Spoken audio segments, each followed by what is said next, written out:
Clark designed the synchrometer to locate and identify toxins, parasites, viruses, and bacteria. And she created the zapper to kill them.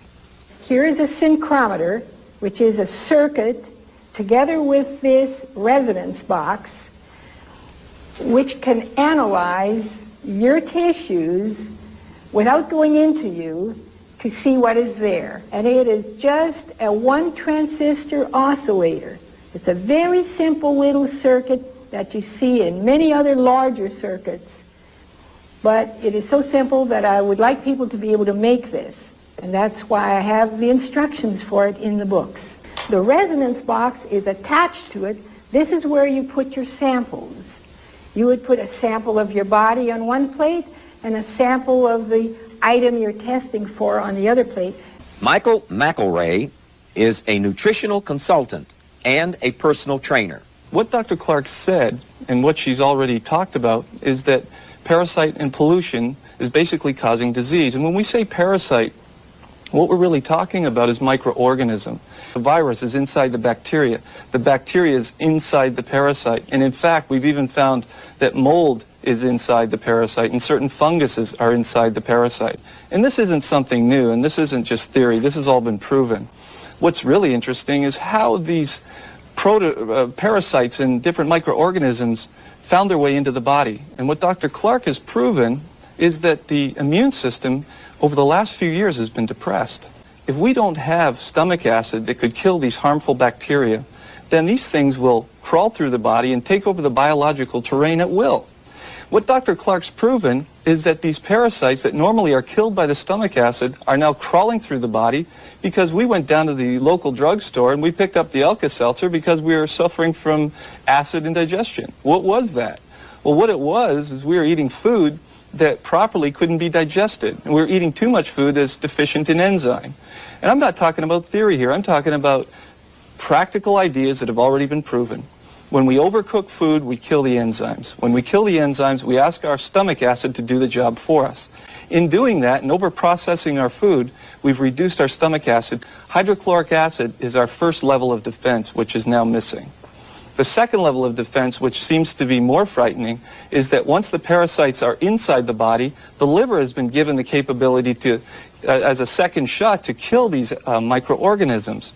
Now, when the liver accumulates aflatoxin, which she has identified as patulin mold, which we find on many fruits, especially grapes and apples and pears, and it's the brown spot that we see in the fruit, then what we see is the liver gets chronically weak. And at that point, what she discovered using her synchrometer, which we'll talk about, she's actually found that the weakness caused by the aflatoxin and the patulin mold has actually allowed certain other chemicals to weaken the liver even further, including alcohol. Believe it or not, people that don't drink alcohol still have alcohol in their body because alcohol is a natural byproduct of the fermentation of fruit. So if you're eating a tremendous amount of rotten fruit, which you may not know because your banana just had a brown spot, or you ate your actual mold and your fungus, once that's in the liver, it loves a dark, cold place. And 98.6 degrees is fairly cold for mold. It'll grow like a petri dish in your liver. Once it starts to grow and alcohol becomes a byproduct, we now have a depressed immune system in the liver. Parasites can now take over your biological terrain. And what we used to think, and what Dr. Clark has now proven, is that parasites used to live only in the colon, according to many scientists and researchers. Well, what she's now discovered is that these parasites are crawling through the body at will. And this is a very frightening thought, because if parasites, their eggs and larvae, are crawling through the body, then they're also seeking out tissues that are extremely nutritious to them, which is the brain, which is the heart, which is the liver, and other body parts, that once these body parts are invaded by parasites, other diseases will follow, as you've pointed out. And Dr. Clark found that the one real dangerous parasite is the Fasciolopsis buski. It's a fairly large parasite, and it's actually hosted in the snail. Any research that you look up in the library says that the Fasciolopsis buski is found in snails in China. What Dr. Clark did is she sent around the world for samples of snails. She then took the snail and she found a specific chemical toxin in the snail called orthophosphotyrosine. Every time she found the presence of orthophosphotyrosine, she found the Fasciolopsis buski in the snail that she brought in from Alaska, from northern Ontario in Canada, from Colorado, from California, from New York. Guess what? The snail is everywhere on the planet. It's crawling on your garden. It's crawling up the side of your house. And that friendly little snail is carrying the Fasciolopsis buski in all of its stages inside of its body, which is really harmless when you look at the big picture, until the cow eats the snail or its stages off the grass, and then the Fasciolopsis is now in the cow, and when we drink the milk or we eat the beef or the pig or the sheep, we're actually eating the parasite stages. And to make it a little bit more dangerous, when you start spraying your lawn with sheep manure or cow manure, or you start using these types of manures in organic gardens, you now have a second problem. You're actually putting animal feces on your food, and we're eating it, because there's no way, Tony, to properly wash all of our food to the extent that we really need to. Now, up until the last few years, we've been able to depend on our stomach acid to kill this parasite. But now with the addition of isopropyl alcohol, which Dr. Clark has proven can accumulate in the liver if the aflatoxin in the mold is there, the Fasciolopsis is now able to hatch in the liver and then run through the body at will and seek out a tumor site, and at that point it will have a metabolic byproduct that she's found to be orthophosphotyrosine, and when that's present 100% of the time, nearly everything, nearly all the produce has dirt on it. How could it be otherwise? It was grown in the soil.